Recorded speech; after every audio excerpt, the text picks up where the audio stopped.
suspending in-person open meeting requirements. All public meetings will be closed to the public this time.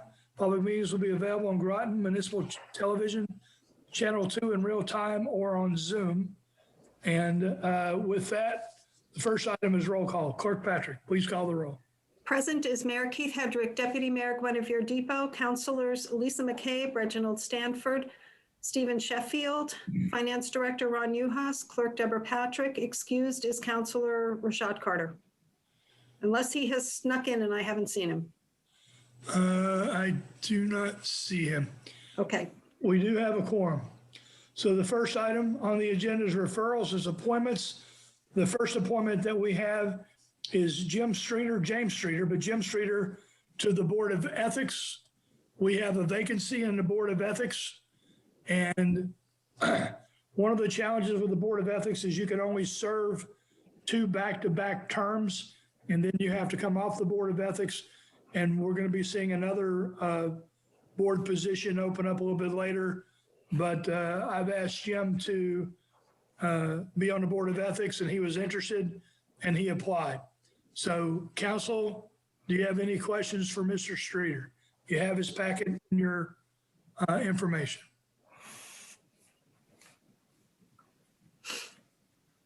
Okay. Anyone? Deputy Mayor Depot.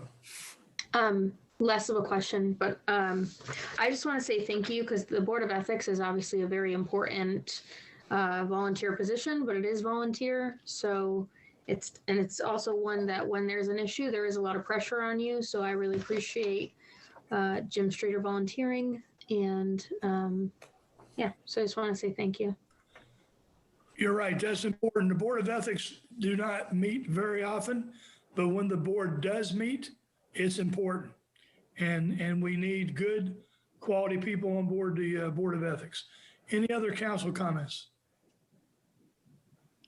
I echo the sentiments of the deputy mayor. Okay, thank you, Councilor Stanford. Councilor Sheffield.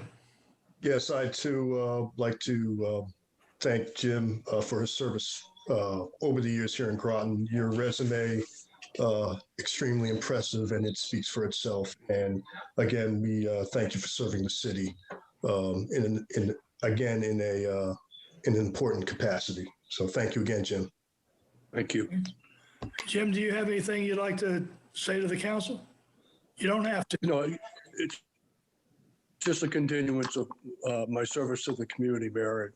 I look forward to serving it. Hopefully we won't have too many meetings if I am appointed. So since Jim is a historian, some history that some of you councilors may or may not know is that Jim was on the council a while back and was the deputy mayor under Betty Giesing. So he has a past history with the council, and just wanted to let you know that, because that's also important. Okay, we'll move on to the next one. Next one is George Mathenal for Groton Utilities. Paul Duart resigned from the Groton Utilities after, I don't know, 16, 20 years, something like that, being on Groton Utilities.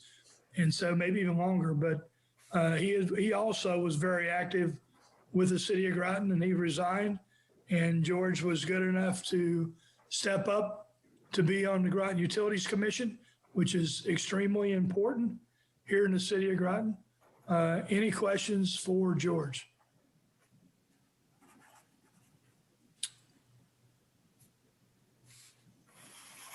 Okay, George, would you like to say something by any chance? Oh, thank you, Mayor Hedrick, and thank you, Council, for this conversation and this appointment. I look forward to helping wherever I can and taking care of our constituents and our lovely little city. Thank you. Okay, thanks. Okay, we'll move on. Christine Cabal for the Beach and Parks Committee. Basically, if you look at her resume, she is very active in the community, very active with youth sports, and I think will be a welcome addition to the Beach and Parks Committee. Any questions for Christine?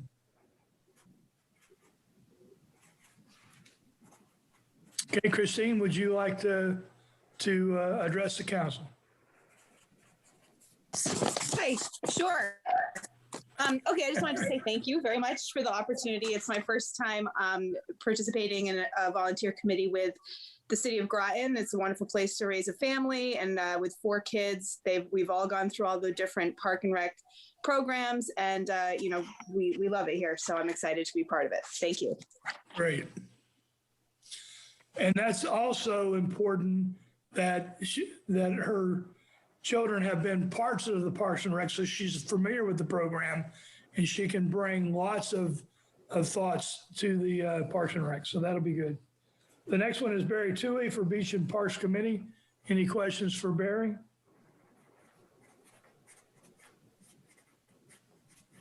Seeing none. Barry, do you have anything that you would like to say to the council?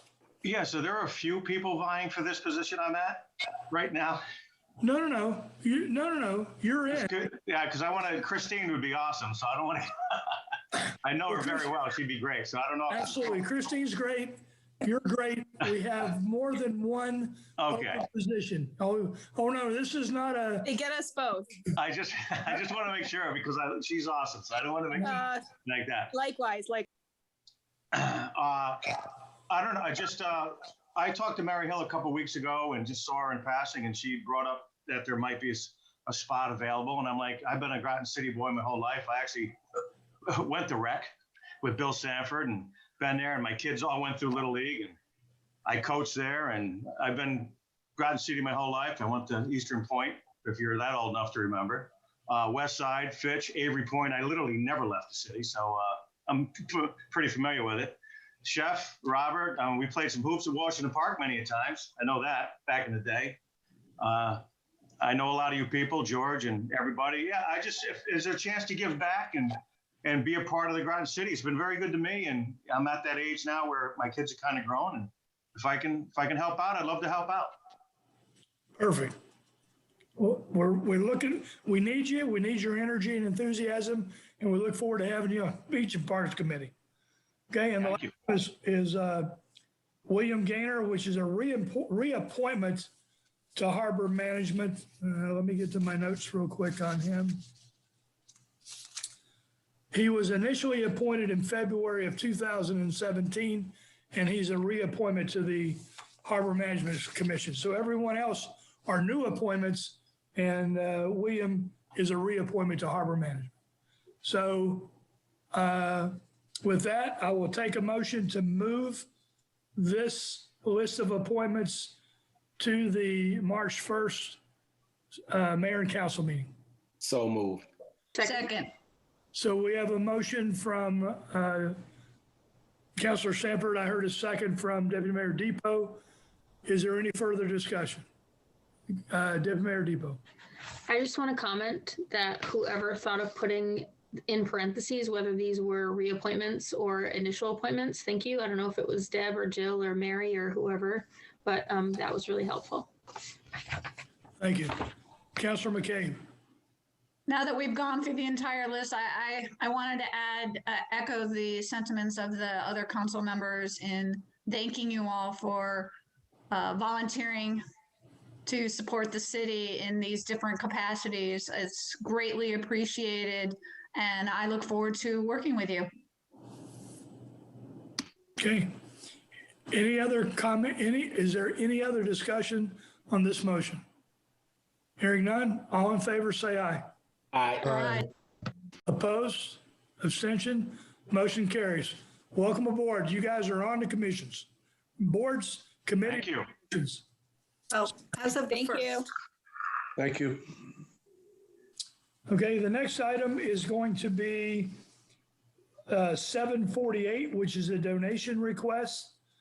The first one is for Thames River Heritage Park, and I will, well, first of all, let me get to my notes here. 748. Okay. So we have supported the Thames River Heritage Park since 2016. If you go back and pull the history, 16, 17, 18, 19, and 20, we have supported the Thames River Heritage Park at this level. And I will turn it over to Amy Perry, and I'll let Amy talk a little bit about Thames River Heritage Park and then open it up to the floor for discussion. Amy, you have the floor. Thank you so much, Mayor Hedrick, and thank you to the council for giving me a few minutes to chat with you and to make those 3 requests. As Mayor Hedrick indicated, yes, you have been supporters since 2016 when we launched our first water taxi. Since that time, the Heritage Park has seen year-over-year growth. From 2017 to 2018 to 2019, we are at 11,000 riders in 2019. We launched 2 new boat tours. I think most of you are probably pretty familiar with the park. If you're not, we operate the hop on, hop off water taxi that brings passengers around to the various 3 landings that we have in Groton and New London. And in 2019, we launched boat tours, historic boat tours, where we were drawing people really from all over, not only all over the state, but from all over the country, those people visiting others to do our historic boat tours. In 2019, we also launched our group tour division, where we brought in bus groups to visit historic sites, to have lunch in various places in the city and towns, and then take a boat ride on a themed boat ride, a themed trip. And that was all going great. We were moving forward. We saw a lot of momentum. We saw maybe not an immediate light at the end of the tunnel, but a glimmer that we might be somewhat self-sustaining in the not too distant future. And then, of course, we all got hit with a pandemic. The park operated, I think, as best it possibly could during this pandemic. We know that a lot of our partner sites weren't even able to open this summer. We were able to open. We were a month late in getting all the approvals that we needed with COVID. We operated at 50% capacity, and we had to cut our hours significantly over the course of the Friday, Saturday, Sunday trip that we make. With that said, we still had 4,000 riders this past summer. So it shows that people are still really interested in this endeavor, and that it's something that we hope will be around for decades and decades to come. Support from the municipalities, from the city of Groton and the city of New London, as well as the town of Groton, is critical to our future, to keep this momentum, to keep the momentum growing. The partner sites have, I think, started to learn how to rely on us to support them, to advocate for them, as well as to augment their marketing messages or their events. I guess I come to you today and ask for your continued support to keep the park going. As I had said earlier, I think we were at a point where we saw that we could really be viable. And in 1 more year, we will have a dock at the Nautilus, which will increase our ability to bring more people to the area. It'll increase our ability to bring people from the Nautilus Museum down to Fort Trumbull and Fort Griswold on Fridays, Saturdays, and Sundays, as well as bring people from those areas up to the Nautilus Museum. So we have a lot in the future. We're a small nonprofit, and I'm pretty much it with one other part-timer. And I think we've accomplished quite a bit in the last few years, and it's in no small way because of the support that we get from places like the city of Groton. I want to add one other thing, is that we do apply for lots of grants, and we've gotten lots of grants. And we get sponsors. We have Bowden-wide grants. We've had Palmer. We've had Community Foundation. We got 2 CARES grants during the course of the season. And so we are not sitting back and relying on just the municipalities in the state to support us, but we're doing everything we can to sort of supplement that to get to a point where we think we can sort of not rely on the support so much. So with that, I'll say thank you so much for your time. If you have any questions, anyone, I'd be happy to answer them. Okay, thank you, Amy. Do we have any questions from the council? Deputy Mayor Depot. I was being patient and waiting. I didn't put my hand up yet, but No, but you have You unmuted, so I assume that. Okay.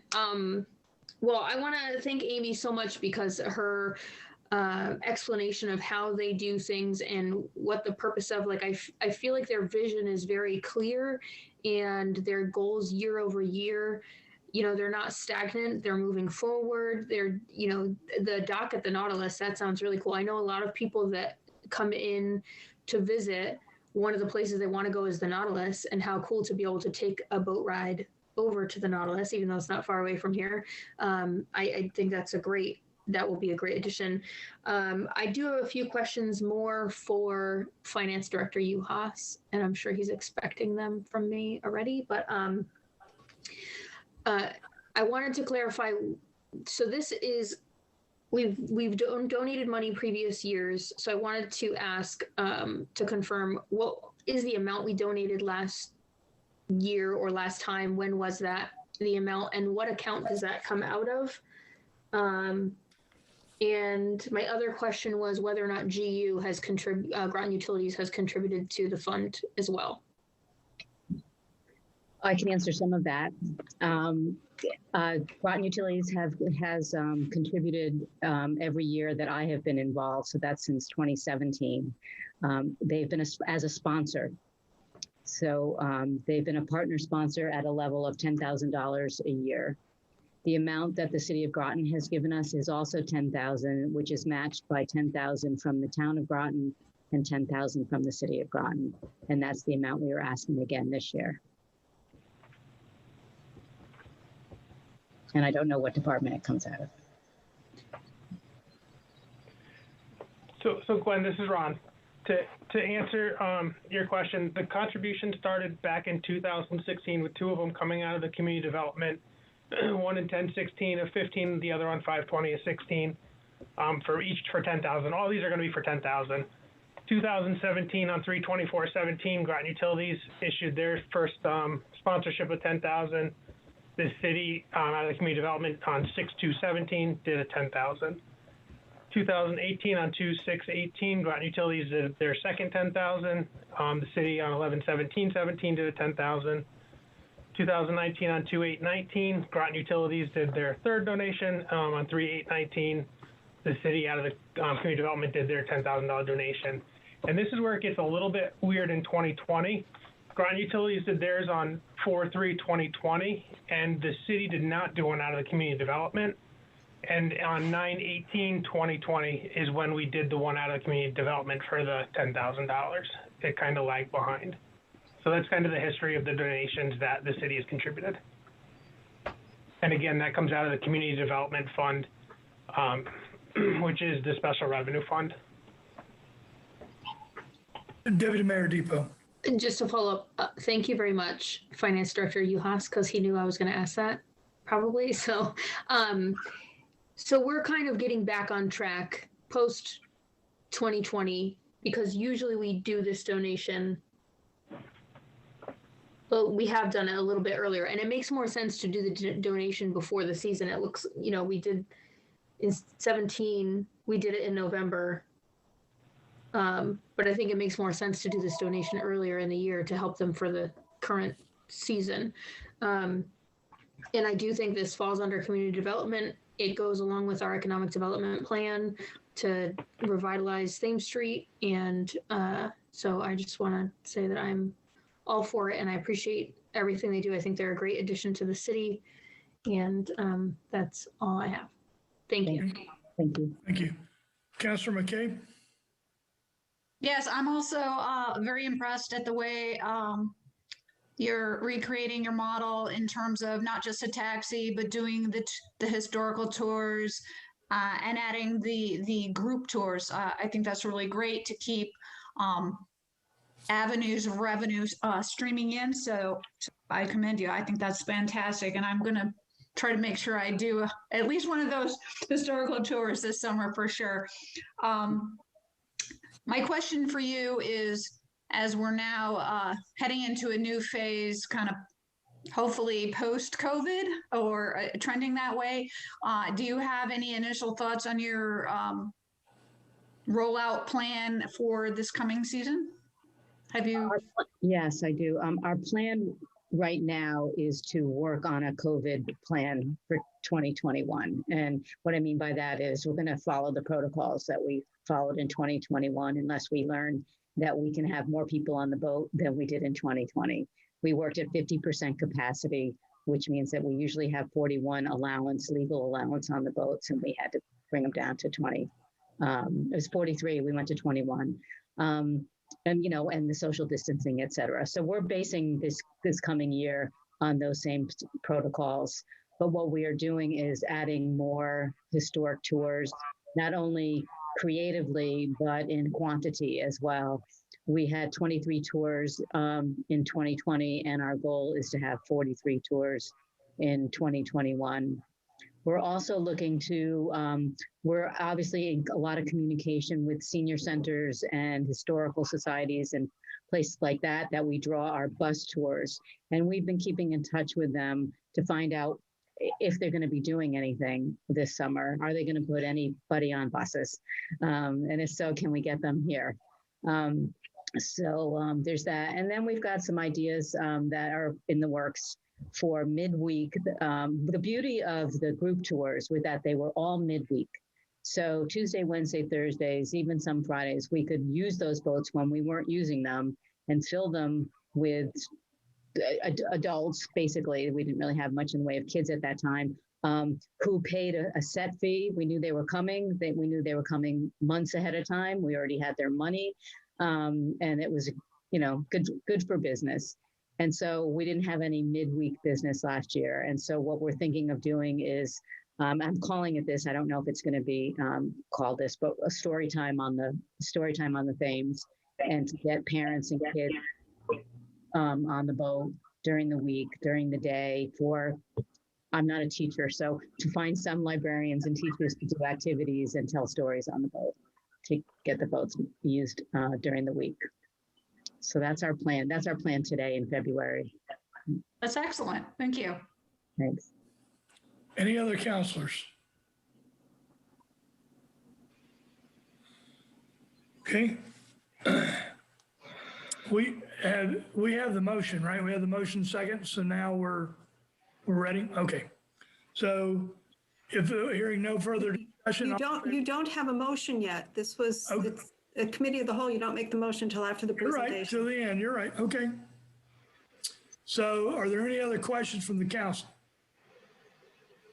All right, hearing none, I need a motion to move this to the mayor and council meeting of March 1st, 2021.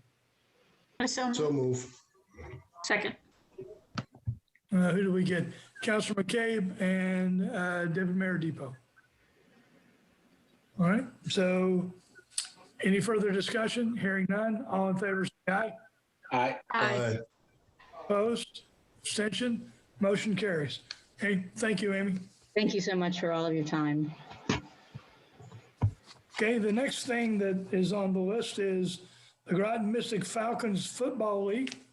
And we received a request. Last year, we did support this group to an amount of $450. So with that, I will turn it over to Jackie. And where'd she go? There she is. Kinoa. Hi, everyone. Thank you for having us on. So my name is Jackie. I'm the vice president for Groton Mystic Youth Football and Cheer League, and Kiona's the president. We are newly appointed to these positions this year, but we have been involved and on the board since 2016, I believe. So what we do is we are the youth football and cheer for the town, the city, both of Groton and as well as the Groton side of Mystic. We're open to ages 5 through 14. And we have 5 different divisions for everybody to play. And really our goal is to just really have to promote a positive experience with sports and to provide a space for kids to come and play and have somewhere to go and learn good ethics and teamwork and all of that good stuff. I don't really know what to, so we're requesting some money, obviously, for sponsorship. We have had some difficult times over the last couple of years, just like everybody. 2019 started off as a very successful season for us. However, with triple E mosquitoes, we ended up having to allocate a lot of our funds to finding some indoor practice space, which we did not plan for. It's something that we've never had to do before as a nonprofit organization. We usually rely on the town and communities, the community's free spaces for us to be able to utilize the schools and whatnot. So that definitely hurt us a lot. And it also cut down on a lot of our fundraising. And then last year, we were not unfortunately able to have a season.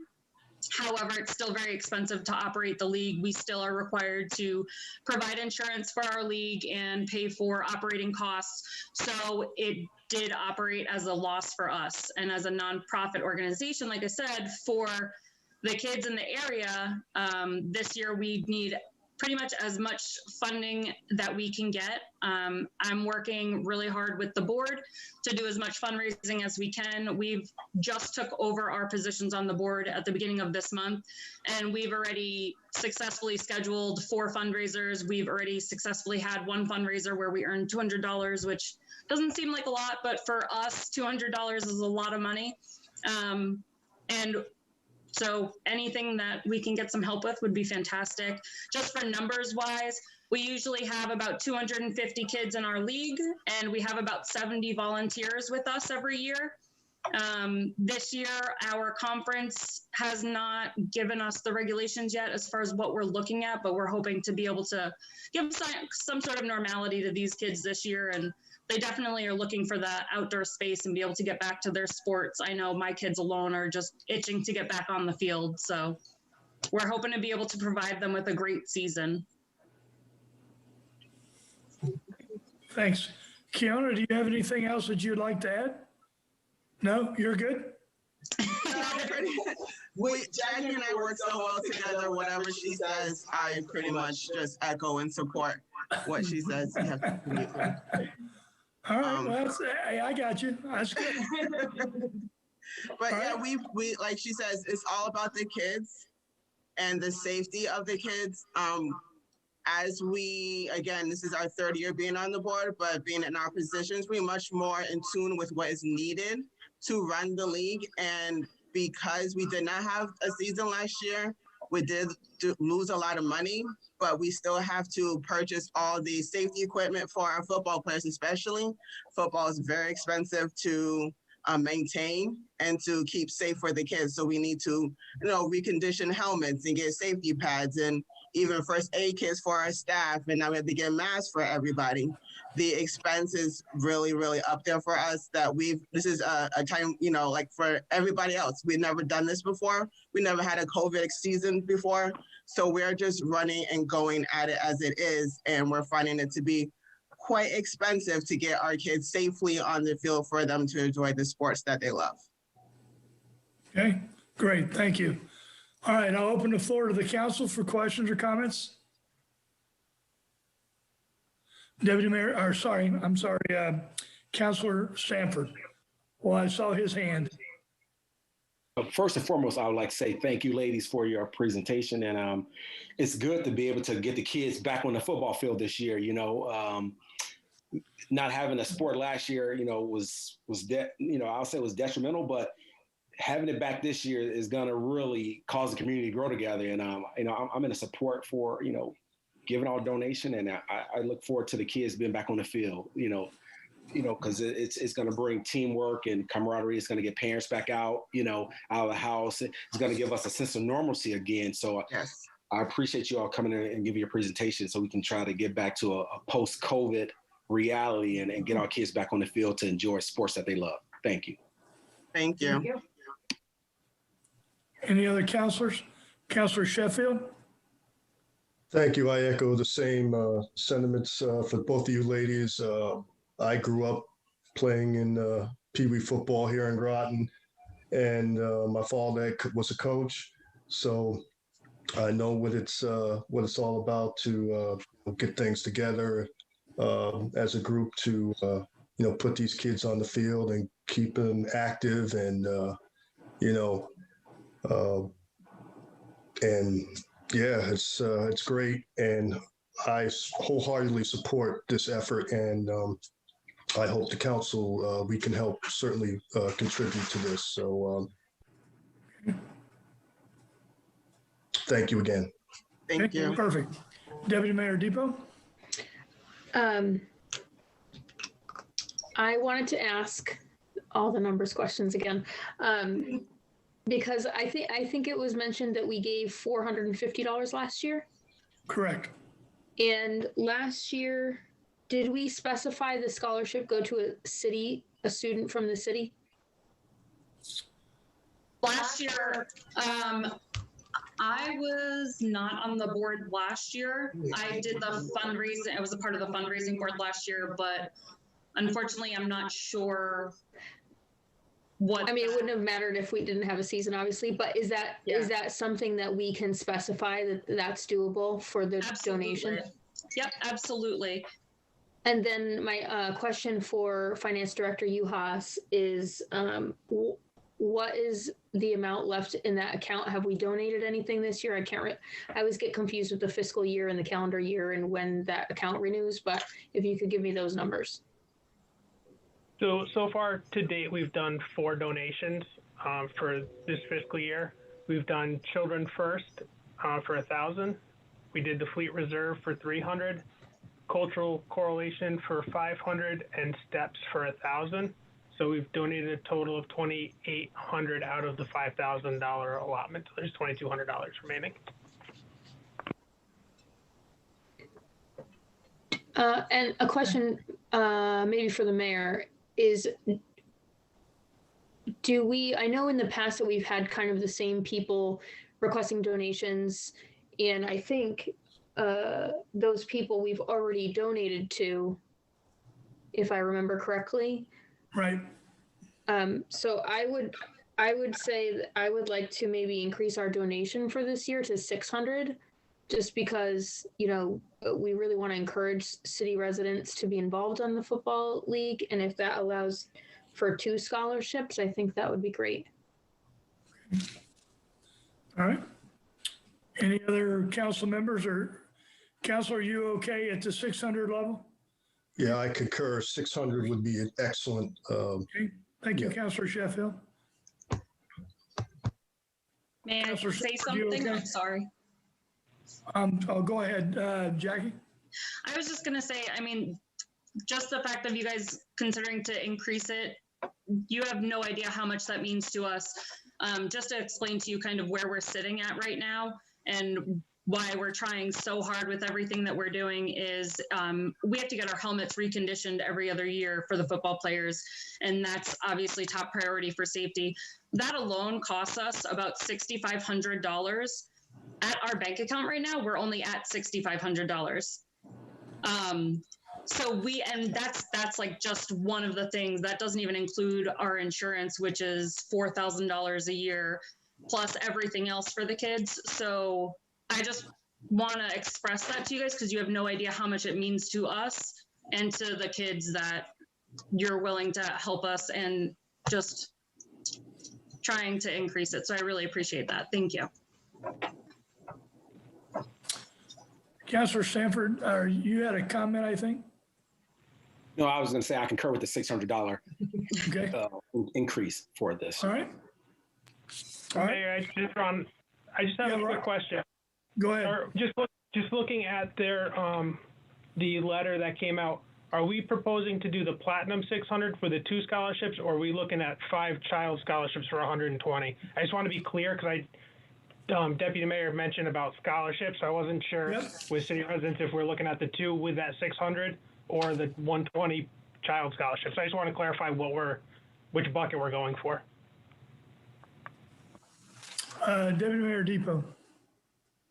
This might be kind of a odd question, but which one would be better for them? Because the platinum donation thing has a lot of sponsor, like you get put on a banner and stuff, and I don't know that we necessarily need that because we're not a business. So if it would be better for us to put the donations directly into the scholarships? Would that be better or no? I don't know how their funding works. So to be honest with the funding, to do the platinum sponsorship would be more beneficial, because with the child scholarships, that $120 goes directly to providing, that goes directly to paying for their membership, because the children do pay to play. However, that $120 really just kind of pays for our insurance. It pays for upkeep of stuff, whereas the $600, if that goes to 2 of the kids, we can pay for 2 of the kids to play, and then we can take that additional money and put it towards helmet reconditioning, some of those safety equipment needs that we really need as a league, which is where we kind of try to fund with a lot of our fundraising. Also, we're very fortunate that we get a lot of child sponsorships from the Big Red Fund, and they have done wonders with us over the years. So we've been really fortunate that if we don't have the money as a league to provide scholarships for these kids, we've been able to maintain our partnerships to still figure out scholarships for them. But as far as getting the money to be able to pay for the helmets and the safety equipment and the pads and stuff like that is where we do struggle a little more with. Okay, so does that answer the question, Deputy Mayor Depot? Then I would be on the side of putting it towards doing the platinum package, the official one, to give 2 scholarships and then the additional funding for the things that they need to do. I think that makes more sense. And I think we have a consensus for that. Okay, so with that, I will take a motion to move this to the Mayor and Council meeting of March 1st, 2021. So move. Second. How are we gonna do this? Okay, moved by Sanford, seconded by McCabe. We had doubles, so we're there. Any further discussion? All in favor, say aye. Aye. Aye. Abstention, motion carries. Okay, thank you, ladies, and good luck. I wish Thank you very much. you a successful season this year. Thank you. On the field. On the field. On the field. So the next thing we're going to go to is 781, is USI Insurance Services, LLC, Risk Management Service Proposal. So I will let Ron Uhas introduce this. So this is for insurance risk management service with USI.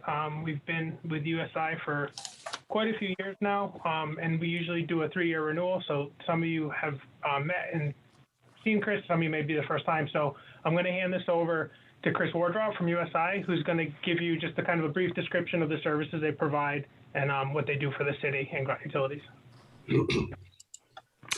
Thank you very much, Ron. Thank you, Mayor Hedrick. Thank you, Deputy Mayor Depo and councilors. I really appreciate being a part of this. I remember actually being down at council chambers one time. So as an introduction, especially for those who may not have met me or met USI, we are the current broker and risk management advisor for the city of Groton and its utility and all its departments. And we have both feet in, we enjoy protecting it. We have about 65 public entity clients in Connecticut. This is a big part of what we do. This includes cities, public utilities, includes some towns. I spend a lot of time in southeastern Connecticut, actually, with our client base down there. So it's an important focus.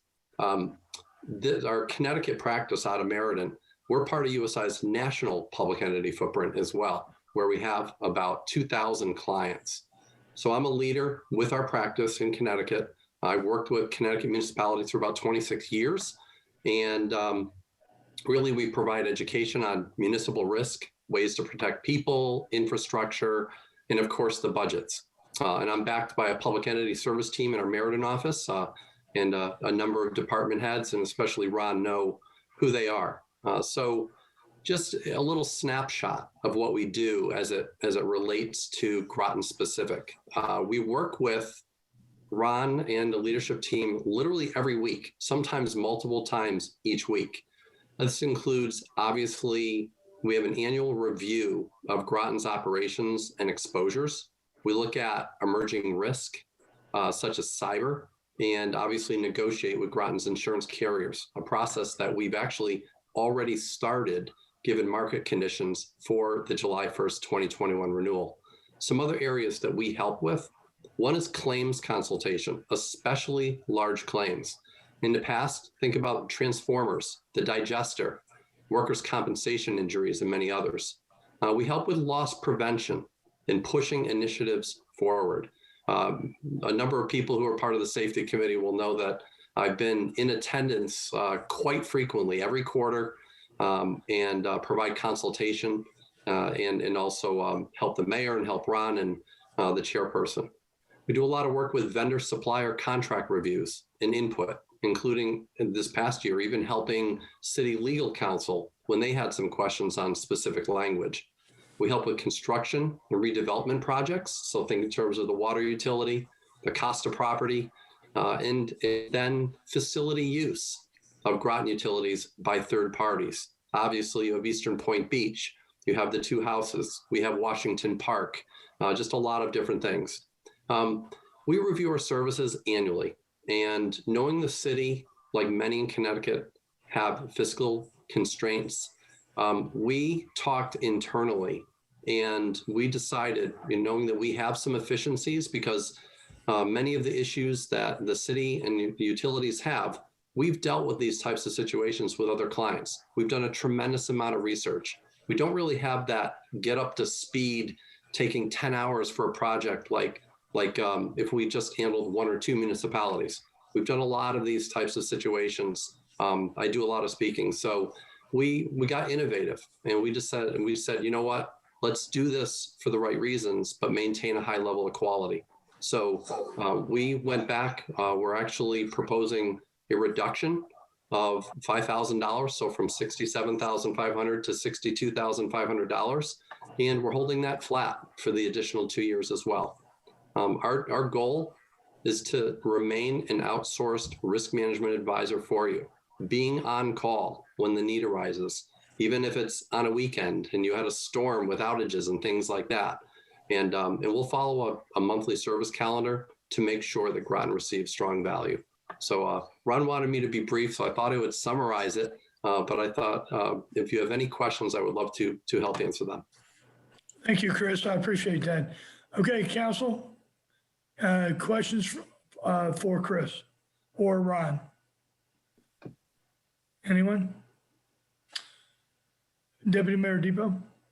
I just wanted to say, as you probably already know, risk management is very important. I think as Mr. Warder cited, we've had some issues in the past, and I think it's a valuable asset to have someone that knows the risks that we're dealing with specifically, and it does lower costs over time due to unnecessary risks or liabilities that we could have. So I'm grateful that we have the resource and we have a team that knows what they're doing and has the education and the experience to help us prevent unforeseen expenses that we can avoid with experts. So I really appreciate it. And thank you for coming to the meeting and giving a little explanation of what you do. Thank you very much for your support, Deputy Mayor. It's great to hear that validation. It is absolutely important. Risk management, it's an intersection with a lot of different departments, legal and right. Every single week we have to focus on helping protect Groton, helping protect and manage expenses and keep pushing forward. Thank you. Councilor McCabe. I just wanted to add to that. It's very rare that we come to the table and somebody is actually lowering their fees. So I wanted to thank you for that. The city, of course, truly appreciates that. And I just wanted to say thank you. You're welcome. I will say the leadership team in my own office kind of raised their eyebrows when I first pushed forward that internal proposal. But But again, municipalities, especially in Connecticut, face a lot of headwinds. You have challenges with changes with statutes and just a lot of different things that are happening. And, do the right thing, right? And do it the best you possibly can. And that's really the path that we took. It was kind of as simple as that. Okay, thank you. Anyone else? Okay, seeing none, I'll take a motion to move this to the mayor and council meeting of March 1st, 2021. I so move. Second. We have a motion by Councilor McCabe, second by Councilor Sanford. Is there any further discussion? Hearing none, all in favor say aye. Aye. Opposed, abstention, motion carries. Chris, thank you very much. And Thank you very much for having me. Okay, the next thing we're going to is 758, the police. The first item there is the Mutual Police Assistance Compact. Chief Spellman, I think I saw you here, saw your phone. Yes, sir. This is coming to the council. It's the reconstruction team for accidents. It'd be a asset to the city to work in any fatal or serious injury or complex accident investigations coming into the city. Other municipal partners who would seek to interact with us is the Groton Town Police, the Ledyard Police, and the Stonington Police. We have an officer who's actively seeking certification in accident reconstruction.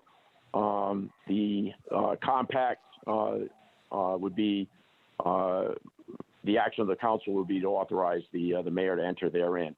This has been reviewed by City Council and Attorney Estep in Stonington as well. And we've changed some of the verbiage on it so it is compliant with new portions of HB 6004. Any questions for the chief? Councilor Sheffield.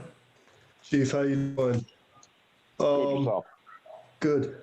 Out of the four towns, which municipality takes the lead, or maybe is there does the chief of each town, wherever the accident may be, takes charge of that scene, or is there one figure of this commission, if you will, that takes the lead if something, of an accident investigation? It's a force multiplier format, Councilor Sheffield.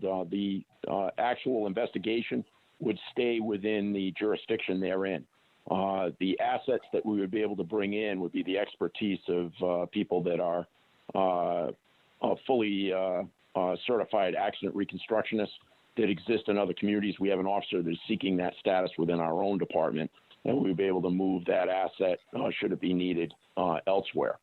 We would prepare, say if it was us helping, say, Ledyard, we would prepare a report that would be reviewed in-house and then would go to Ledyard. But ultimately, anything that occurs in the Groton City area would be handled by the Groton City Police.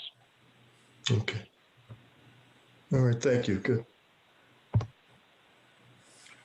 Any other questions or comments? Deputy Mayor Depot. I just wanted to say, I think this is a cool idea. And I also like the idea of our police departments working together to, just getting to know other officers in other areas, I think is beneficial.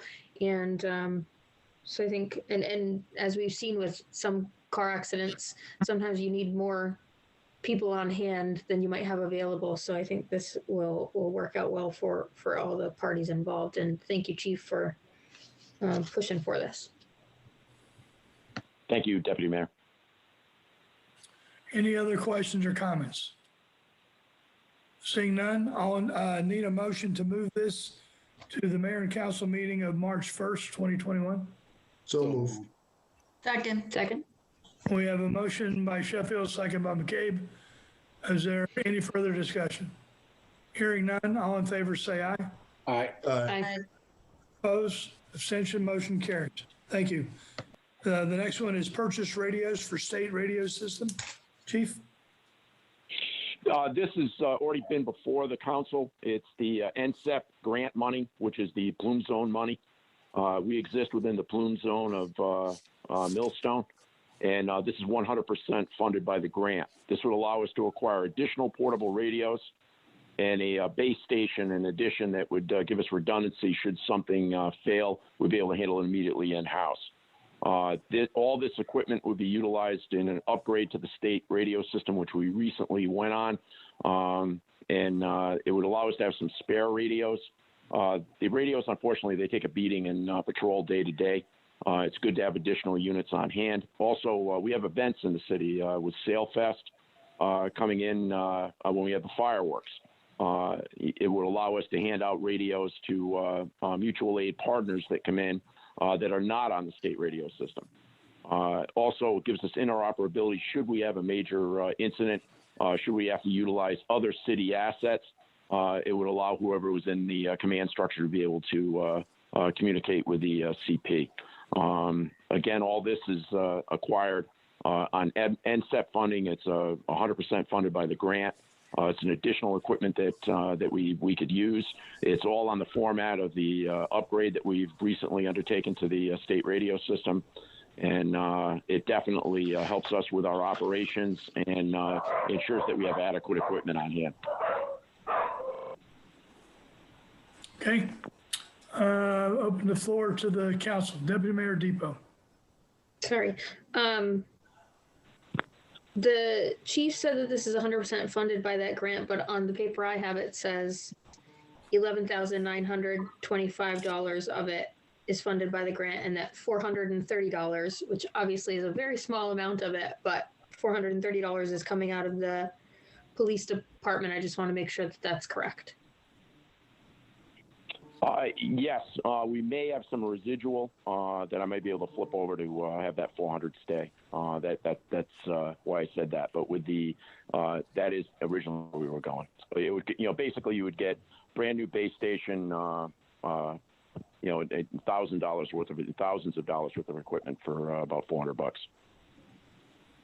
Okay, so the most we will have to contribute is 430. You're going to try to lower that, but that's the most we'll have to contribute for the maximum. Yeah.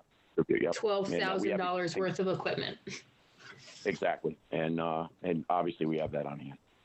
Thank you. Any other questions or comments for this line item or for the chief? Okay, seeing none, I'll take a motion to move this to the mayor and council meeting of March 1st, 2021. So move. Second. Okay, we have a motion by Councilor Sheffield, a second by Councilor Stanford. Any further discussion? Hearing none, all in favor say aye. Aye. Opposed, abstention, motion carries. Okay, we're going to go to 779, Building and Zoning. The first thing is the Municipal Permitting Program. Joe, I'll turn it over to you. Well, thank you, Mayor. Good evening, Council. This is the initiative that the mayor and I talked about when I started employment just roughly 3 months ago. Hopefully everybody's aware that our department is a very paper-heavy department, and one of the things that I want to try to do is streamline. We've already streamlined some of the application forms and some of the other documents, and we're continuing on that process. But this permitting software would help us streamline that even a little more, because it'll allow us automatic notification to applicants, the contractors, of the status of their applications, their inspections, and as we do plan reviews. The other thing it'll allow us to do is automatic notification of other department approvals that would be required for various projects, such as the city planner, Groton, or utility connections. So it would streamline the whole process. And with our department right now has been averaging roughly 750 permits a year. The system I'm recommending, they charge $10 per application for the service. So if we do 500 permits a year, it'd be 5,000. If it's 800 permits, it'd be 8,000. And funds for that would be pushed on to the applicant. And that would require us to review the fee ordinance and possible recommendation for revising that.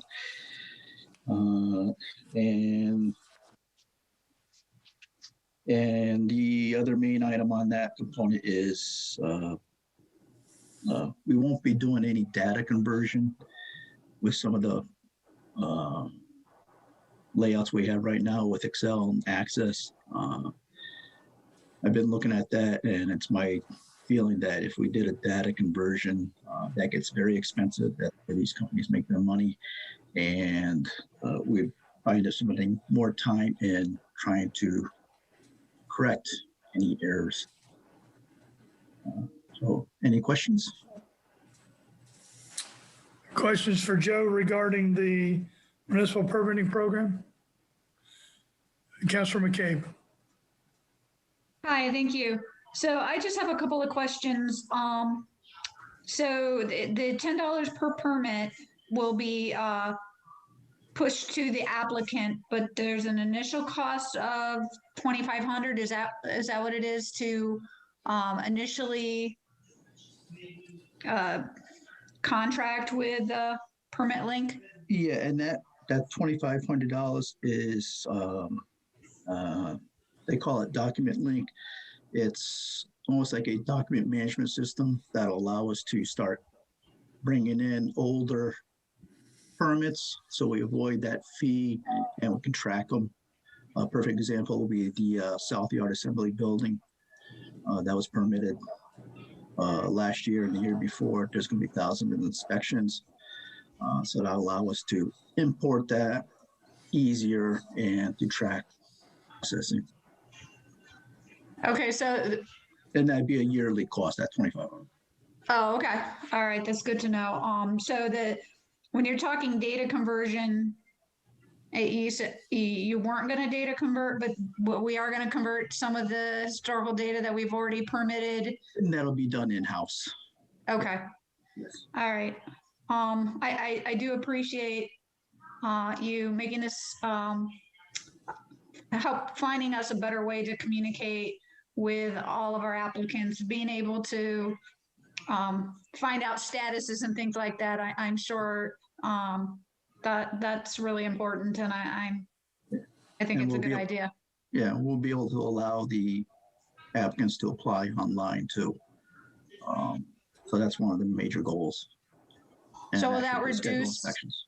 Yeah, will that reduce the amount of like phone traffic that you'll have when people come in or call in to do that kind of stuff? Or it'll reduce some. It won't reduce it a lot, but it'll reduce it some. Okay, thank you.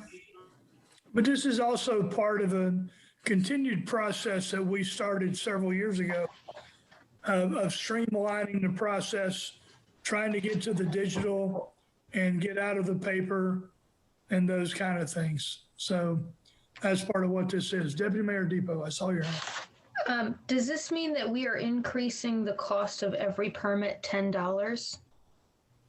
I am looking at a couple of options that I've been putting together, and if we decide to move forward, I want to present it to the staff and then bring it forward for recommendation. So I'm not. Some municipalities put an additional $10 fee on the application. That's one option. Another option is to adjust our cost per thousand. So it'll wash out, but that's something I got to look at to see what the best option is for us. Yes. So I see that we looked at two other vendors. Do the other vendors have a similar fee structure that it would cost $10 per permit extra? I'm just thinking, No. I'm sorry, go ahead. No. One of the other ones that we looked at and talked to was Energov. Their cost was over $20,000 just to sign up, and then there was going to be an annual fee of roughly $20,000. continue on. The other system we looked at is the town of Groton is in the process of a full reval, and with that, they have contracted with Tyler Industries for the reval. Tyler Industries has a component for permitting software, but with talking to the inspectional services department over there, I could not justify the city spending the amount of money that they are spending to piggyback on theirs. They're spending a lot of money on it. So I understand they're spending a lot of money, but did we not get, just generally we get 3 quotes for things. So my concern is, did we not get a quote from that company? I understand that the town is spending a huge chunk on a whole big group of services, but if we are just going to request this permitting software service, could we not get a quote just for this amount for the city? With the town, I've been trying to get that nailed down, but from my discussions, their contract is like a big package, and I've been trying to work that out, but I haven't gotten all the details, honestly. I just got the overall cost that they were looking at for their department. Okay. I was, and this is more directed at the mayor, I was under the impression that our purchasing policy was that we get 3 quotes for things like this, but maybe I'm mistaken, or maybe this qualifies under something different. No, Ron, can you help us out with this? Yeah, well, this wouldn't require a bid because we are under the $10,000 threshold for the bidding process. But we do have a piece to get quotes, or to reach out and at least to attempt to get quotes, which Joe did, with the other 2, one being significantly higher and one having a hard time getting. And I think this was more based, and Joe, you can correct me if I'm wrong, more based on your presentations and the fee structure. This just seemed like the best all-around package for the city.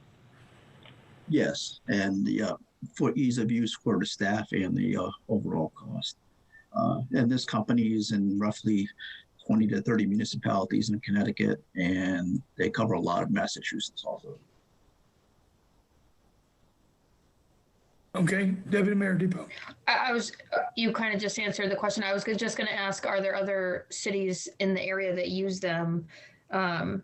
Do you know any, the ones like close to us that use this service? Yeah, and I can definitely bring forward a list of towns in the area.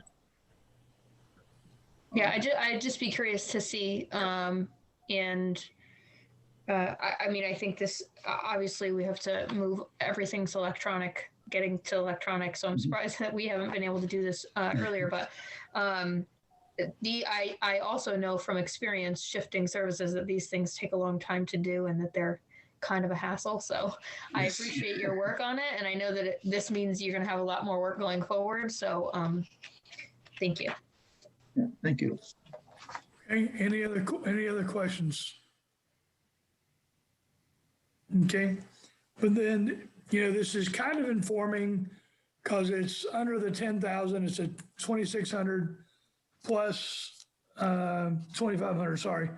But then there's the permits and we don't 100% have that worked out. So that's close enough to 10,000 that I'm going to ask to get a motion to move this to the mayor and council meeting of March 1st, 2021. So move. Second. A motion by Councilor Sheffield, second by Councilor McCabe. Any further discussion? Hearing none, all in favor say aye. Aye. Opposed? Abstention, motion carries. Okay, the next thing is scan optics. Joe? Yes, and again, with trying to move to electronic system. This is another initiative that the mayor and I talked about, and this is something the mayor's really pushed.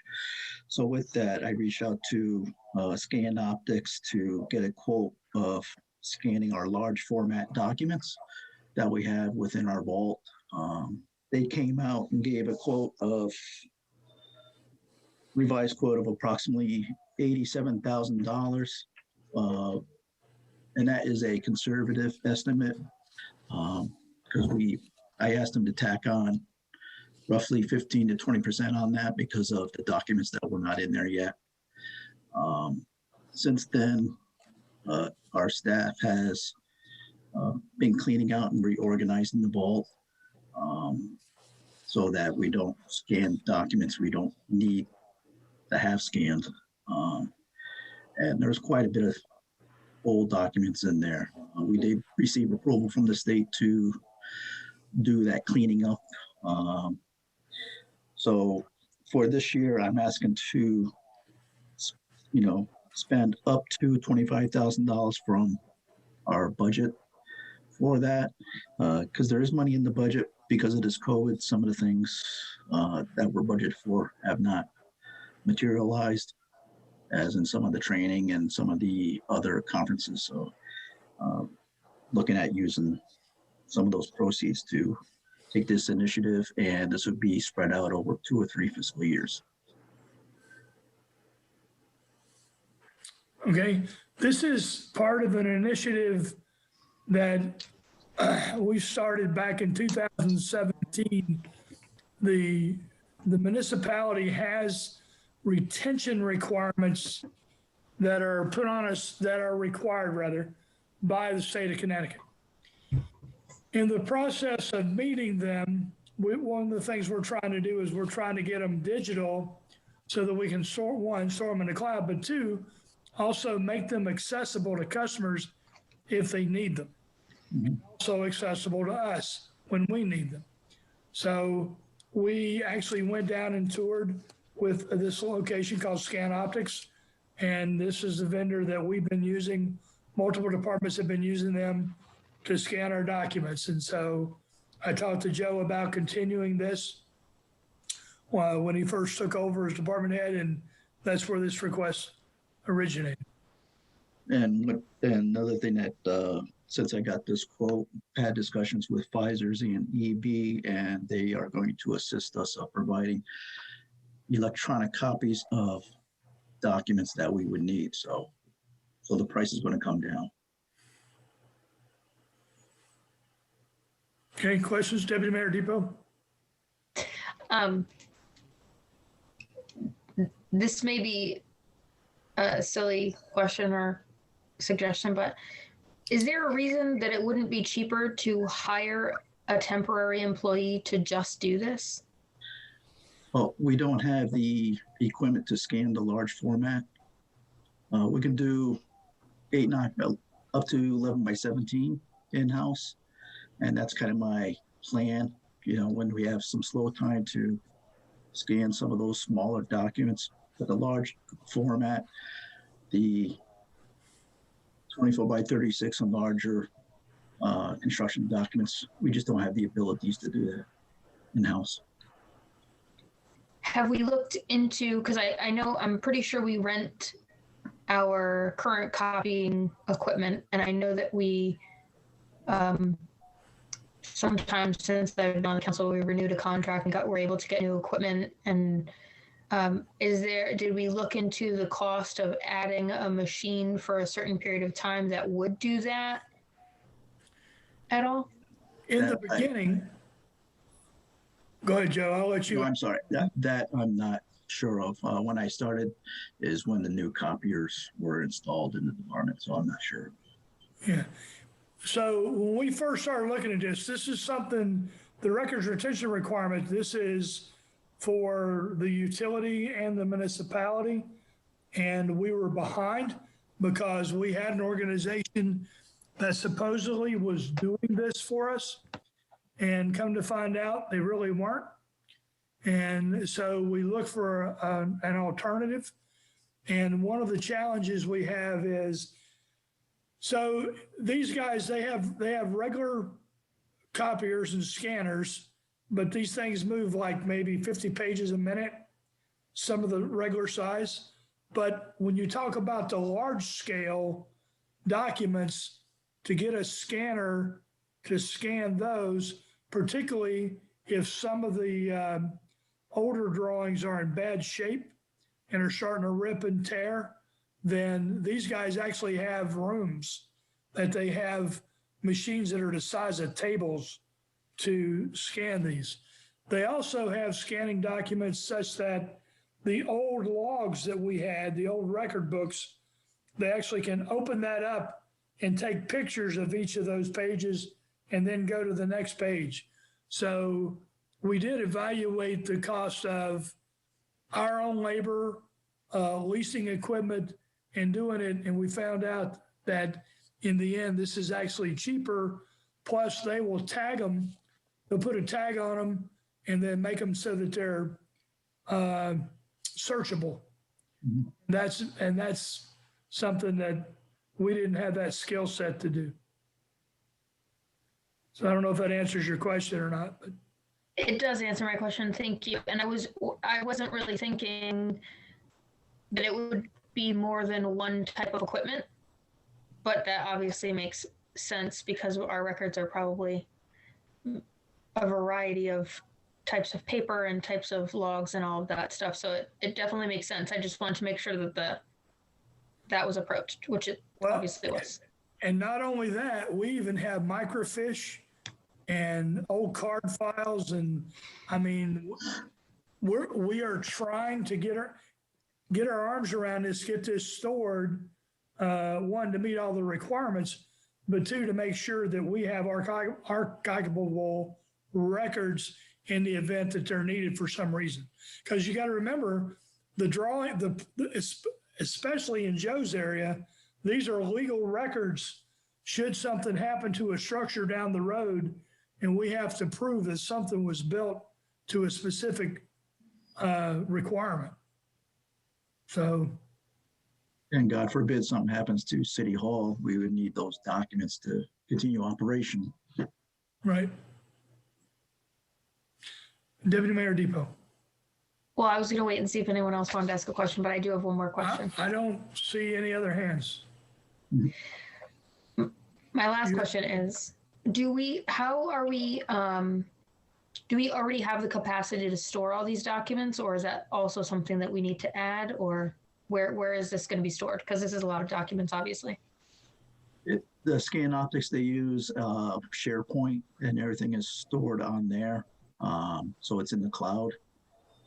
That's something Scan Optics worked out with Sue Blanchett. I don't have all the details, but that's how we access it, is through SharePoint. So it's not on our physical servers, it's in the cloud. But will that result in a continuing annual fee for them to store that information for us? I don't have that. I don't remember the fee for that, but the fee for cloud storage is not that much. And one of the things this is doing, it allows us, once we have the records copied, this allows us to get rid of just, volumes and volumes of paper and clear up space, hold up space.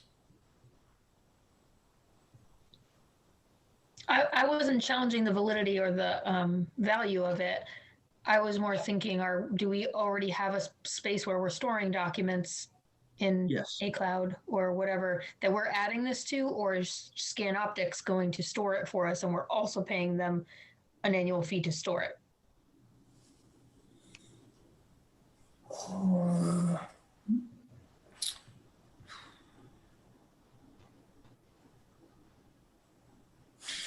Ron, do you remember if this is our cloud or if this is their cloud? I know it's on the cloud, and I know we can reach in, and it's segregated basically by department and by user, but I don't remember whose storage it is.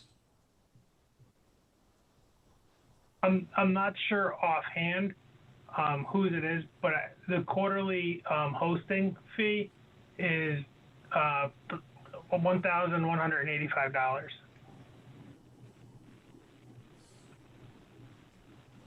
Okay. And is that to Scan Optics or? That's to Scan Optics for the entire citywide, including all utilities and everything, I believe. So Scan Optics is probably hosting it then. Okay. Okay, so, but that's not an additional fee. This is the whole fee for this project. Yes, Okay, that's what I wanted to double check. Yes. Thank you. the high end. Right. Any other questions? Okay, seeing none, I'll take a motion to move this to the mayor and council meeting of March 1st, 2021. So moved. Second. Oh, gosh, I think Councilor Stanford was the motion. Who's the second? Okay, Councilor Sheffield, you're the second. Thank you. Further discussion? Hearing none, all in favor say aye. Aye. Aye. Opposed, abstention, motion carried. Okay, thank you, Jeff. All right, we're going to go to 742 Groton Utilities.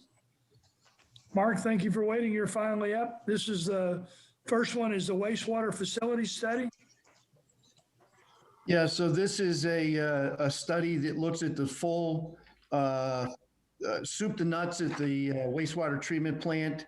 It looks at the review of the actual physical facilities, the mechanical, electrical, heating, air conditioning, odor control, all of the process controls and equipment, and gives us back recommendations on how to make improvements and where best to spend our capital dollars on improving the operation down there. It also is going to consider whether or not we actually eliminate the wastewater treatment facility and replace it with a pump station and pump our sewage to the town of Groton. We've talked to them, given them a heads up, told them that Wright Pierce, who's the engineering consultant, will be contacting them. So we're trying to look at all the options that we can to either eliminate or improve operations and odor control and the entire facility down there. So that's what this study does, and we should have results in about a year. Okay. Questions from the council? All right, I'll take a motion to move this to the mayor and council meeting of March 1st, 2021. So moved. Second. Moved by Stanford, seconded by Deputy Mayor Depot. Any further discussion? Hearing none, all in favor say aye. Aye. Opposed, abstention, motion carries.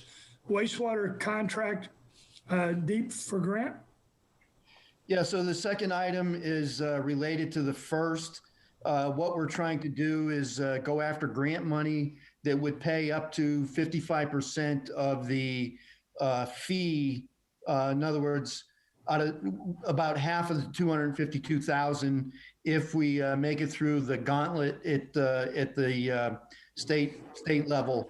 So that's what that's all about is giving us permission to proceed there and get the right signatories on the grant documents. Okay.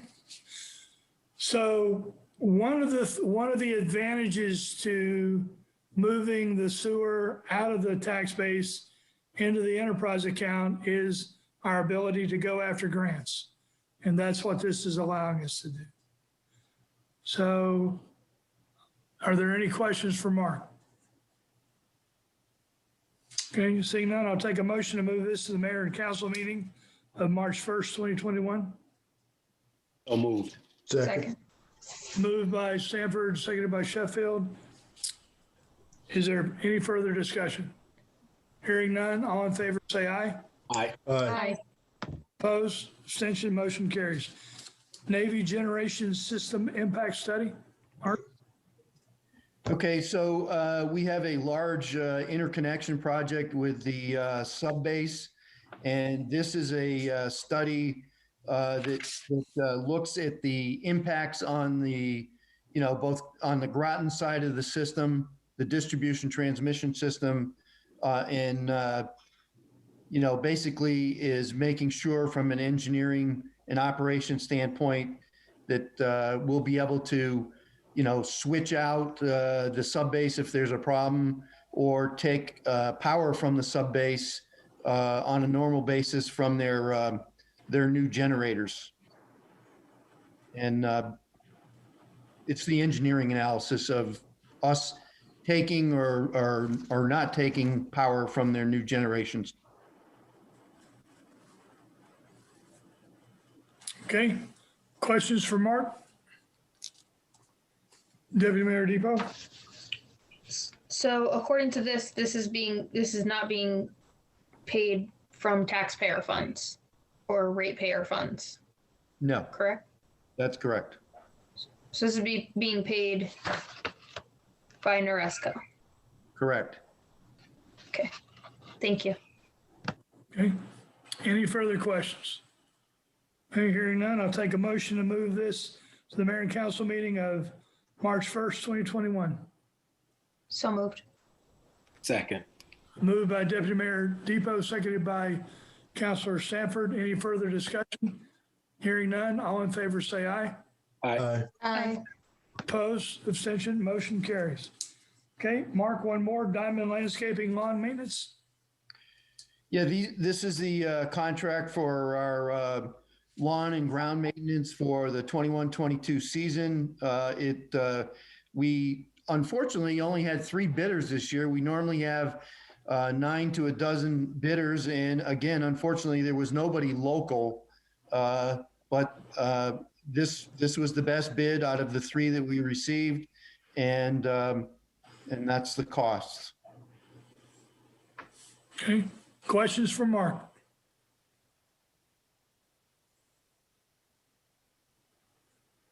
Deputy Mayor Depot. It says that the cost is going to be shared 90% with water and 10% with electric. Is that because this is all 90% of it is on property that is controlled by the water division or impacting the water division? Is that the reason for that division of cost?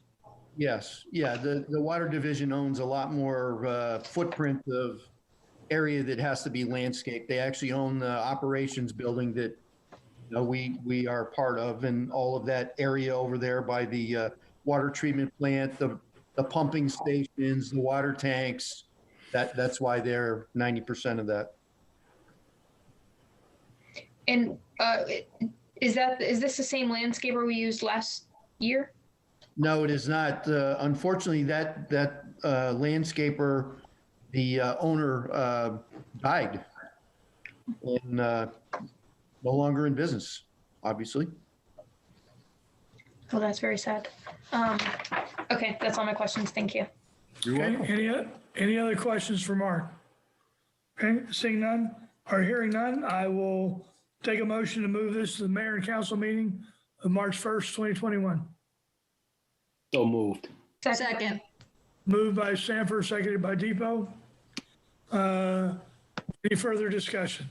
Hearing none, all in favor say Aye. Aye. opposed, abstention, motion carries. Thank you, Mark. Thank you very much. Thank you. We're going to move to 6:55, which is department presentations. And this is Sierra. She will talk. The first one is economic development, community outreach. And this is informing. Good evening, everyone. Mayor, do I have permission to share my screen? Yes, if you can't. Jill, does she have permission? Yes, you do. You can see. You guys can see my screen? There we go. All right, so coming back to you guys tonight to follow up from our January discussion about some of the projects that we're working on in the city. And I just wanted to take some time to kind of review our website and show you guys different ways that you can connect with us through this website, or obviously connecting with us via email or phone calls. So this is just the introduction page to the Planning and Economic Development site. Community members can get a glimpse of both Leslie and myself, and on the back of our pictures provides a brief bio of a little bit of our history and our experience. Some key things on the website that I want you guys to be aware of is our land use development guide. This honestly complements some of Joe Summers' efforts with creating a more streamlined approach. The planning department created this tool to help citizens, businesses, and developers understand the process that they have to go through leading up to actually getting a building permit. So it is kind of a little bit lengthy, but it goes over our regulations, just brief overviews, provides all the department contacts so the person knows how to who to get in touch with. Also, our boards and commissions, when they will be meeting, types of permits. There's this a really wealth of information on here to sorry if I'm clicking through this quickly, but I opened up a screen that was a tab that was a little bit longer than I anticipated. I'm sorry. Let me just click out of this. It just really provides a wealth of information of what an individual will need to do leading up to filling out or submitting a building permit, and kind of an overview of what that process looks like. Other thing I wanted to show you guys is our doing business tab. Let this load. On here, I wanted you guys to pay attention to our webinars. This is updated periodically with a lot of webinars that is geared towards our business community.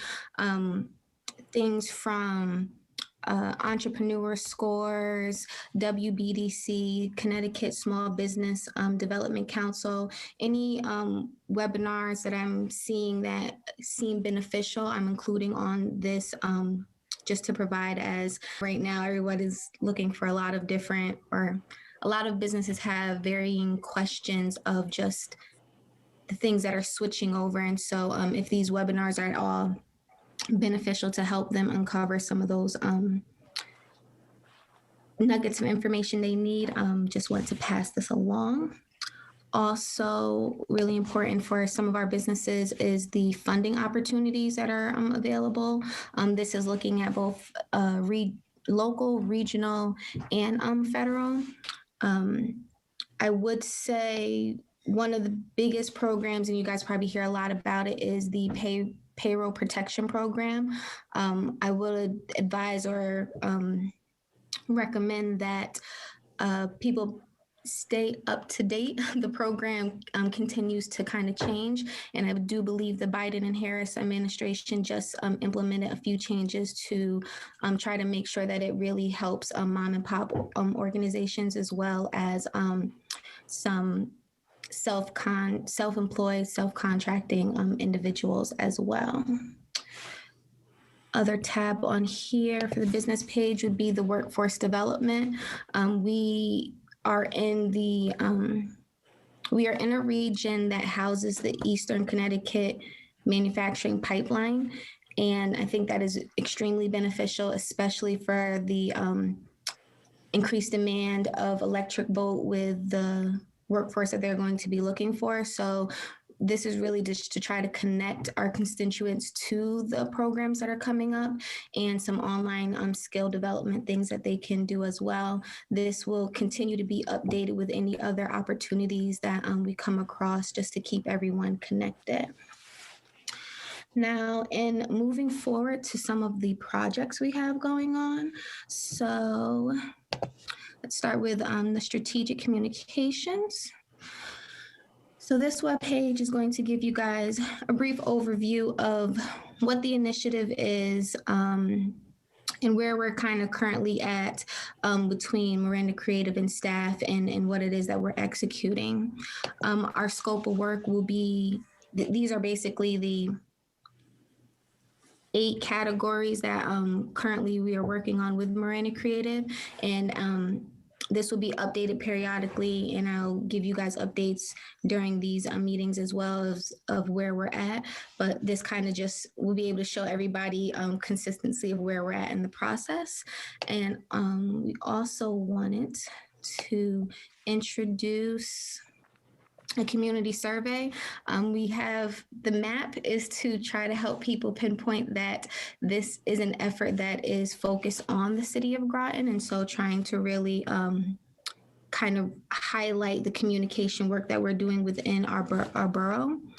And so I will ask you guys at your convenience to just participate in this brief survey. It's about 4 questions, just to kind of kick off the initiative of understanding what type of communications you guys, constituents would like, how people want to be engaged, and kind of best ways to get in contact with them. Before I move forward, do you guys have any questions in regards to the strategic communications? I do. This is, sorry.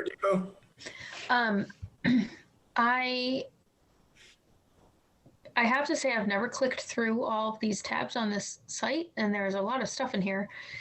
Is it possible to post the community survey link maybe to our city Facebook, where we can share it around and get more people to participate in that survey? Maybe if we can, I don't know if there's a way to link directly to it with that already open, but maybe to this page and then direct them to click on community survey and take it. Because I think a lot of people do want to give input, but they might not be sure how or where. And yeah, so that's I don't really know that that's a question for Sierra, but maybe more for the mayor.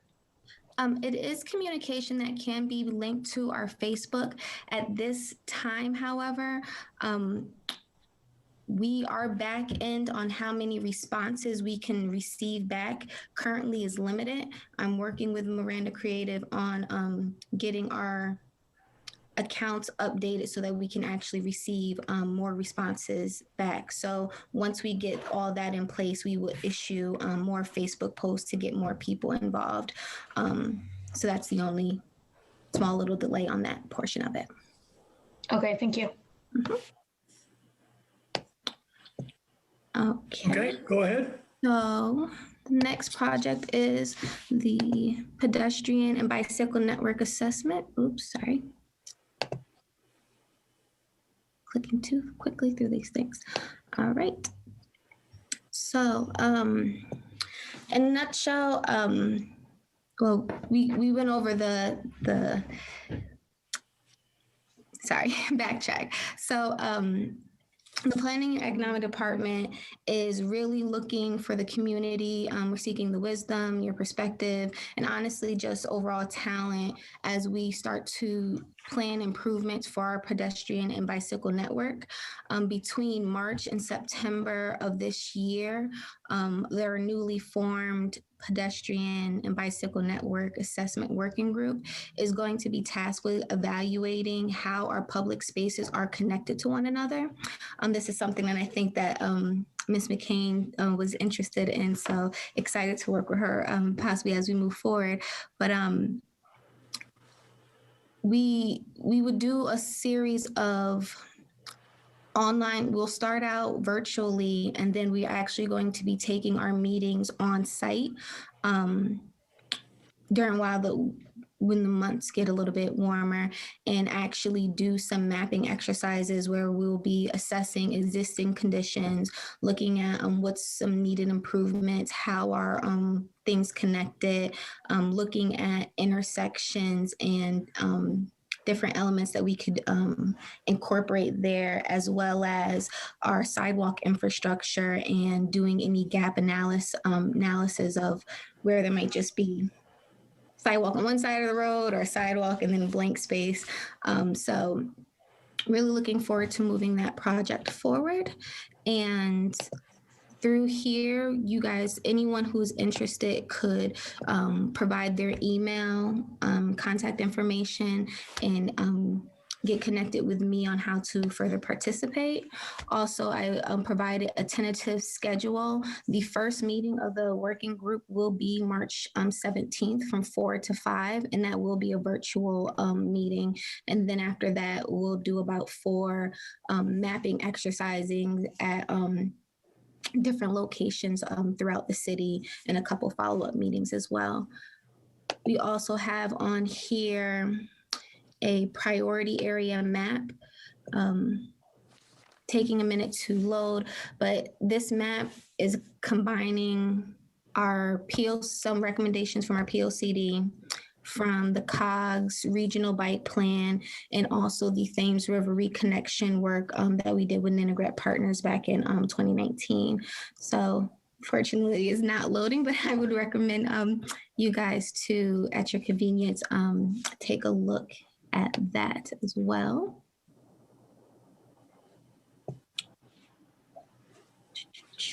And then the other project I wanted to show you guys this evening is the JLUS parking management plan. So if you click on this link, you will be redirected to the project site. This is a project that is housed under the Southeastern Connecticut Council of Governments, and they have a wealth of information about the initiative, exactly what the consultants are doing, a schedule of things that you guys, expectations, and also some project resources. If you would like to connect to this specific project, there's a Get Involved tab all the way at the top far right side. If you can, when you get in there, you can click on that, add your name, email, and any message that you would like to the project team to receive.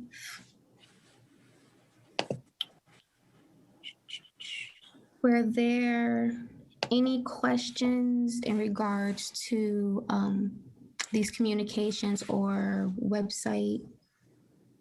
Oh, there's the there's the map. Website information.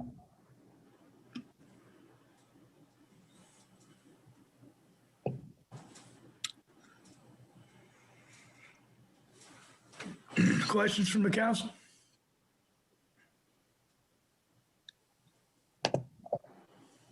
Okay, I don't see any. So is that it for the this part of your presentation? That is it for my presentation, yes. We felt that it was important to periodically keep you up to date on what we're doing, website development, the types of projects we have, and the status of where we are on the projects, because if we don't mention them, people don't know that they're happening, or they may forget, or they may not go on the website. This is a way to get out that information so that people are aware of the initiatives and where we're moving forward and what we're looking to do in the future. So good job, Sierra. So let's go to the next thing, which is the resolution amendment.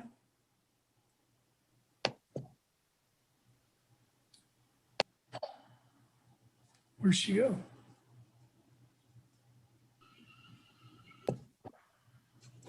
Resolution, oh. That's, yep, that's the second item under your presentation. That's the amendment for that one resolution. Yes, so we are, for our resiliency and hazard mitigation work, we have contracted with Malone and McBroom to conduct the community and resiliency plan.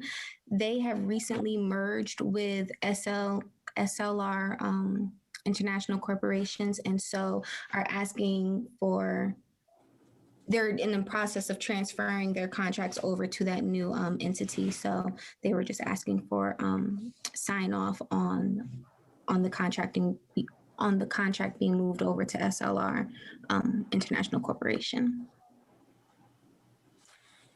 So basically, the contracted services that we contracted with Mahone and McBroom, the cost, everything stays the same. We're just going to change the resolution to reflect the new name of the company. Any questions for Sierra? Councilor Sheffield. Hi, Sierra, have we worked with this company, SLR? Are they well-known, amongst consulting firms? Have they been researched as far as, the merger? Do we know any background of this company at all? I honestly don't know background of the company. I can get some more information to the council if they prefer. I can do some more research. Well, Sierra, hold on a second. Councilor Sheffield, I think I know where you're coming from, and I agree with asking that question. The services will still be performed by Mahone and McGroom portion of it, McBroom portion, right? It's just that they're going to have a new name. Is that correct? That's correct. Okay. Now, so that answers part of it, but Councilor Sheffield, I can understand your concern about not needing to know whether it's a foreign actor or a hostile actor, those kind of things that have bought a company and therefore could be a threat to the city or to the utility. Is that where you were coming from? Yes, that's certainly part of it, as along with their financial background, their rating as far as companies doing business. So, what's their history? So Okay. those are the things I'd like to look into. All right, we'll see if we can get you some information before the next meeting, or to present at the next meeting. Okay. Do that. So anything else on this or for Sierra? Okay, hearing none, I will take a motion to move this mayor and council meeting of March 1st, 2021. So moved. Second. Okay, we have a motion by Deputy Mayor Depot, second by Councilor Sanford. Any further discussion? Hearing none, all in favor say aye. Aye. Opposed? Abstention? Motion carries. Thank you, Sierra. Thank you. Okay, we will move to 780, which is Gateway Company's treated salt. So, Ron, I think you were going to address this. Yeah. This is something, it's a little out of the norm this year, but normally we bring a purchase order to the council for all of our salt purchases, not knowing what we're going to need for the year.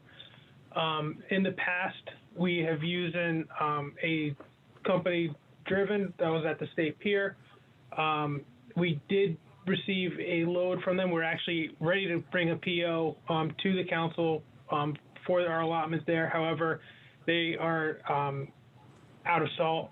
So we went, and Steve and Heidi did some research, and we're reaching out to other salt companies. The one that they could get a delivery for, which they were needed a delivery prior to last week's storm. There's still salt in the shed. It wasn't that the shed was empty, but just to be stocked back up. And they reached out and they got a quote from Gateway. So this here is just for the 200 ton that they had ordered to be brought in for salt. They are still evaluating and doing additional research to see if this is the company that we will go forward with, or if there's other options out there. But from the emergent need of needing salt, this was the supplier that could deliver it. So that's why we're bringing this resolution to you, which is for the salt that was delivered. Okay. Councilor McCabe. Yes, I'm just wondering, is the price from the salt from this company comparable to what we are paying with our normal company that is out of salt?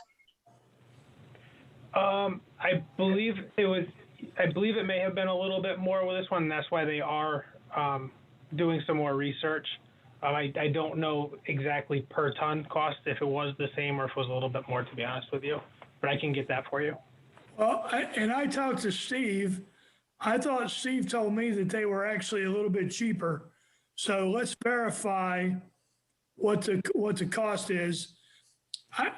I think Steve told me that they were cheaper, even though they were not closer, but they were going to be delivering it to us and us not having to drive up there.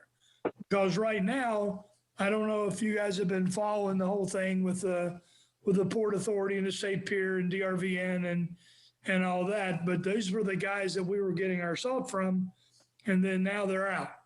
So everybody in the region has to find a new salt supplier. Some are going to New Haven, some are going to Providence, And I'm not sure the other places that are out there for salt solutions. But this is the first group that we got for the initial loading, and then we're going to do some more research, but we'll get the answer to you about cost, whether it's a little more or a little less on that. Any other questions? I'm sorry, go ahead. Any other questions on this?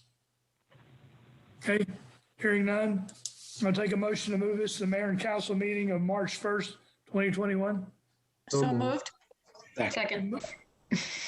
Moved by Stanford and seconded by Depot. Any further discussion? Hearing none, all in favor say aye. Aye. Aye. Opposed, abstention, motion carries. Number 8, where are we? Number 9, okay, we're gonna go to 561, which is Groton Utilities Financials. This is informing. So Ron, I'll let you take the lead on this. Okay, so we'll just do our normal quick overview for this. We'll start on page 6, which is the electric division year-to-date P&L. So year-to-date ending January 31st, 2021, the total electric revenue was $94,000 above budget. 28.8 was the actual, 28.7 was the budget. As you can see, it was the variances kind of been how we've been trending throughout the entire year with COVID, that the residential and industrial are carrying the revenue increase with the commercial side of it lacking behind. But overall, as a net, it is $95,000 above budget. Row 37, operating expenses, the budget's 27.2, actuals 26.4, or 762 under budget, mainly driven by the operation and maintenance category. Row 52, the net income from operations, currently at 2.8 million versus a budget of 1.6 or 1.1 favorable at the end of January 31st. So again, it's kind of the same thing that we've been seeing throughout the year with the electric division, from the revenue side being a little bit scattered with the classes and the operating and maintenance being below budget. So it's favorable, like I said, at the end of January 31st of 1.1.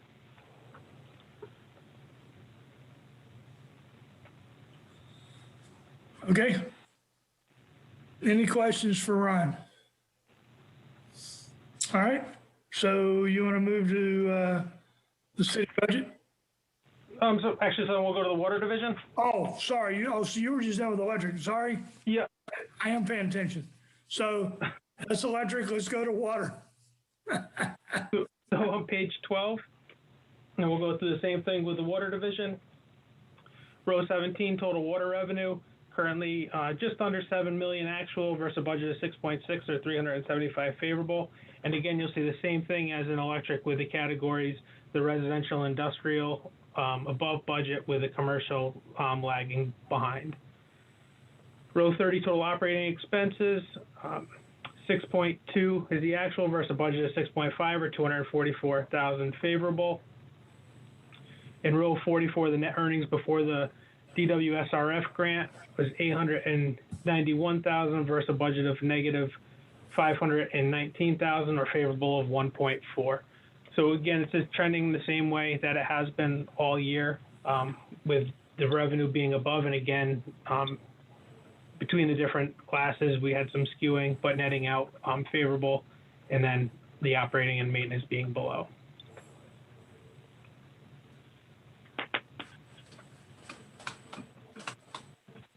Questions for Ron? Okay, continuing on. And then the last one is the sewer, which will flip to page 17.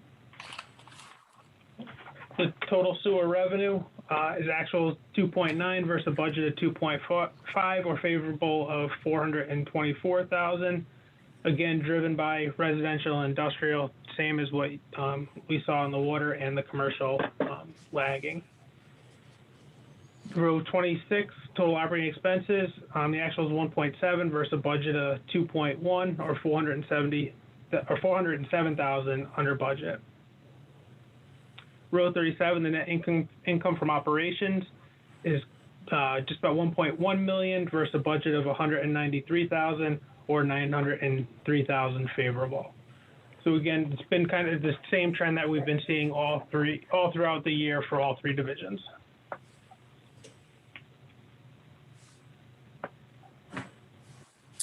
Questions on sewer?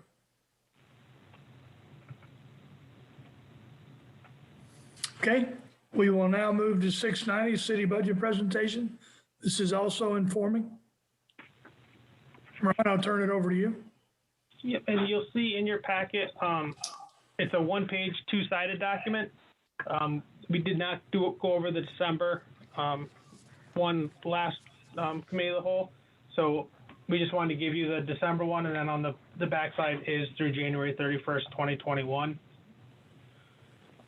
When you scroll through, most departments are either above budget from tracking purposes or just a little bit below where they should be, and the ones that are below are more because of one-time items that hit during the year, and then there may be some overtime in a couple of them that have driven that variance. But for the most part, all departments are on course with where they should be throughout this part and through January 31st of the fiscal year.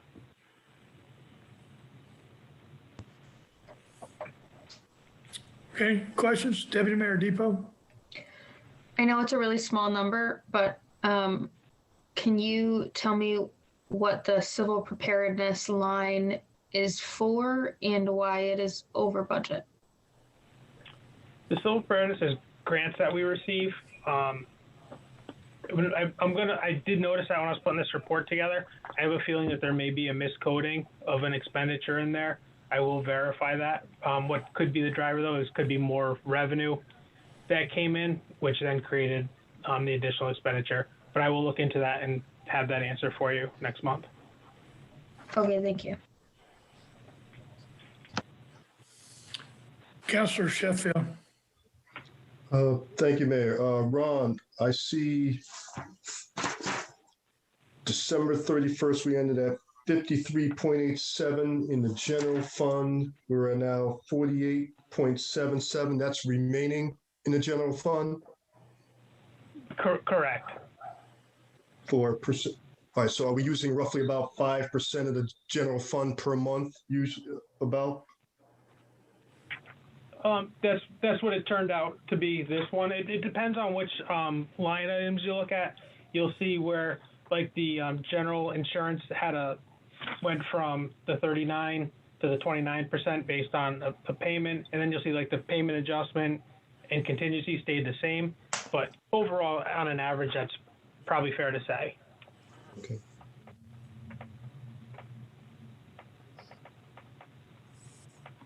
Okay. Any other questions on the city budget? Okay. Seeing none, we'll move on. Thank you, Ron. So we are through the line items. We are to the point of executive session. I will take a motion to enter into executive session pursuant to Connecticut General Statutes 1-206A to include the council, Chief Tompkins, and Keith Nichols. So moved. Second. So we have a motion, a second motion by Deputy Mayor Depot, second by Sheffield. We are in executive session. Okay.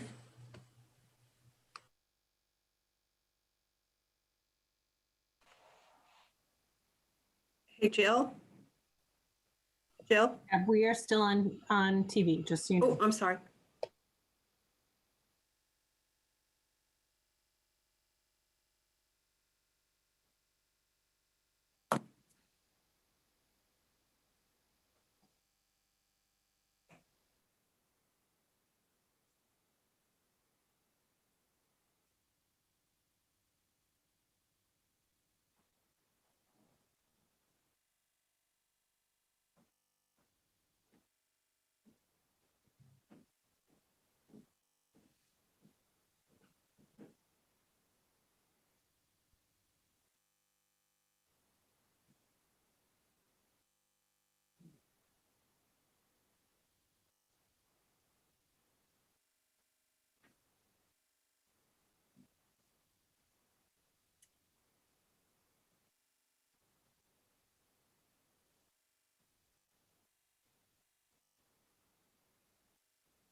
Okay, who do we got? One, two, one. Okay. Lisa, we're Stephen. There's Stephen. So 1, 2, 4. All right. So we are now out of executive session. We have returned to regular session. And I will take a motion for to adjourn. I make a motion to adjourn. Second. Councilor McCabe motions. The motion is Councilor McCabe, second by Councilor Stanford. All in favor, say aye. Aye. Aye. Opposed, abstention, motion carries. We are adjourned. Thank you guys for being here. Thank you, Deb. Thank you, Chief, and thank you, Keith, for coming out tonight. Stay safe, everyone. Well, good night, all. Thank you. Good night. All right.